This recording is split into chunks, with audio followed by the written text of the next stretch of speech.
Bismillahirrahmanirrahim. Assalamualaikum warahmatullahi wabarakatuh. Baiklah, kita lanjutkan materi kita pada pertemuan kedua ini.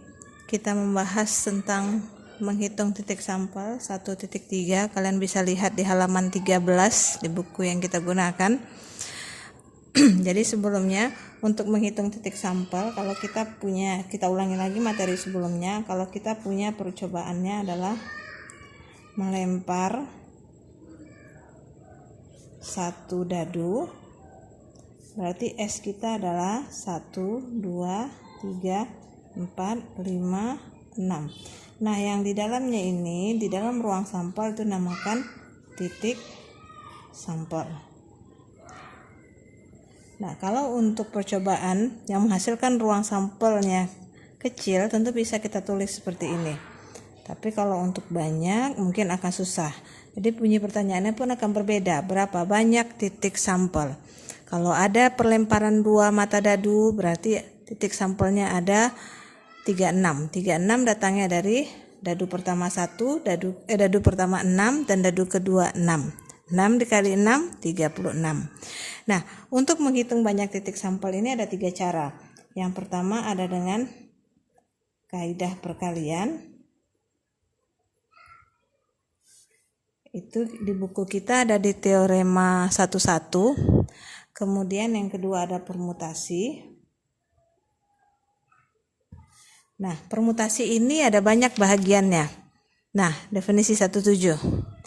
Permutasi ini kalau sesuai dengan definisinya ialah suatu susunan yang dapat dibentuk dari suatu kumpulan benda yang diambil sebagian atau seluruhnya. Jadi kasusnya ada diambil sebagian, kemudian ada diambil seluruhnya.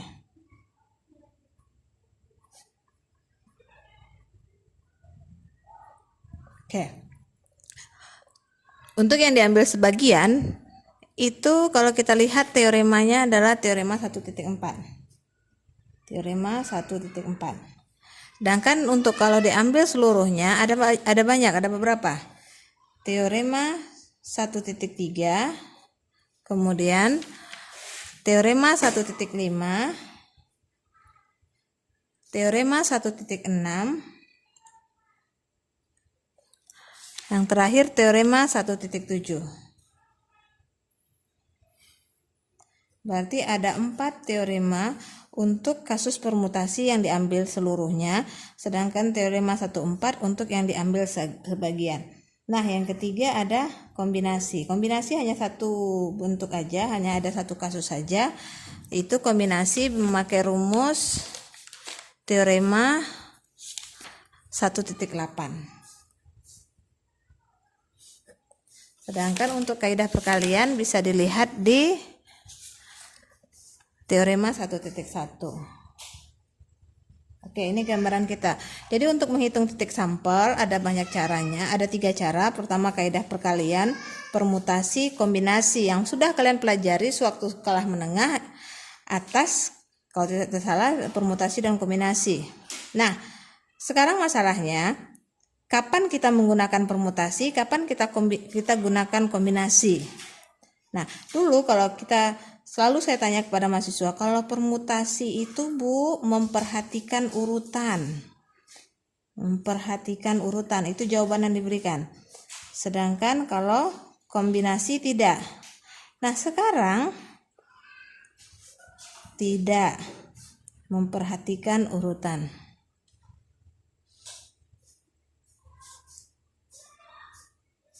Nah, kalau di soal itu tidak ada kalimat memperhatikan urutan, tidak memperhatikan urutan, tidak ada sama sekali di soal. Untuk ceknya kalian bisa lihat soal latihan. Soal latihan kita untuk materi ini sangat banyak sekali. Ada 30 latihan. Nah, 30 latihan ini ada pembagian ya, nanti akan saya jelaskan. Di soal tidak ada yang namanya permutasi atau dibuatnya dalam kurung. Ini soal permutasi, ini soal kombinasi, tidak. Nah, dari mana kita tahu memperhatikan urutan dan tidak memperhatikan urutan? Makna soalnya. Oke, dah. Kemudian ini nanti akan kita bahas semua soal latihan dan kita bahas beberapa dan juga ada nanti sebagai tugas. Sekarang coba kalian lihat soal latihan. Soal latihan kita di halaman 19. Oke, kalau kita lihat soal latihan itu juga terbagi 3. Yang pertama tentang kaidah perkalian, yang kedua permutasi. Oke, yang kaidah perkalian kita lihat soal halaman 19 semuanya nak ya.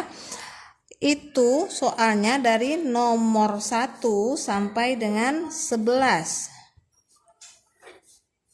Banyak sekali. Dah?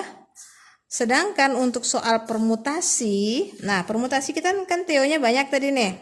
Ada teo 1,4, teo 1,3. Untuk teorema 1,3 itu soalnya dari soal nomor 12. Tapi nomor 12 nih ada yang kita revisi sedikit, ada yang kita perbaiki sedikit sampai dengan soal nomor 18. Sedangkan untuk teo 1,4 teo 1,4 betul, itu dimulai dari soal nomor 19 sampai dengan 22.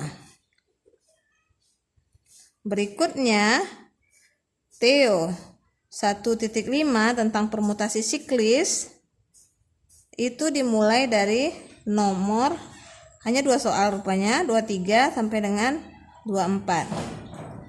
Sedangkan untuk teo 1,5 itu 1,6 dan 1,7 itu soal nomor 26 dan berarti ya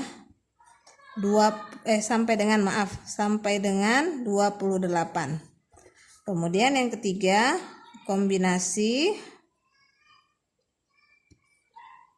teo 1,8 itu soalnya nomor 29 dan 30.